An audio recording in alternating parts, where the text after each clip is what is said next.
بد خلق وہ ہے جو غصے کی حالت میں اپنے نفس پر کنٹرول نہ کر سکے۔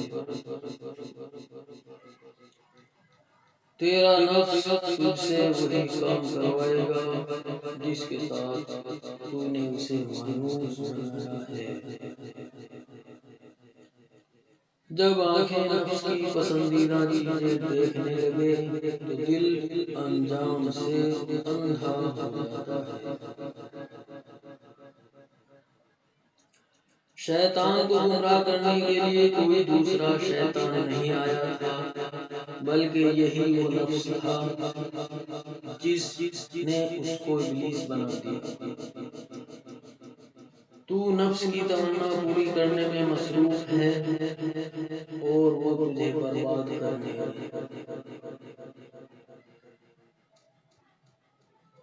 جب ہمارے نفس کے گلے میں بندھی رسی شیطان کے ہاتھ میں چلی جائے تو عقل گناہ کی وکالت پر اتر آتی ہے۔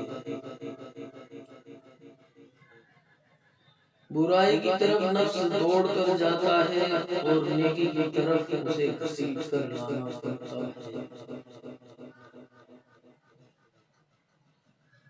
نفس غصے کی حالت میں درندہ ہوتا ہے، گناہ کرتے وقت بچہ ہوتا ہے، پروانی نعمت کے وقت فرعون ہوتا ہے، سخاوت کے موقع پر قارون ہوتا ہے، بھوک کی حالت میں دیوانہ کتا ہوتا ہے اور پرشکن ہو تو مغرور گدھا ہوتا ہے۔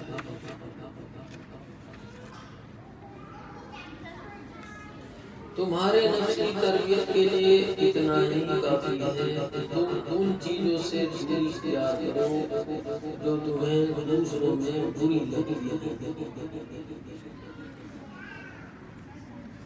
اللہ تعالیٰ اور انسان کے درمیان حجاب قائل ہے جس کا نام نفس ہے۔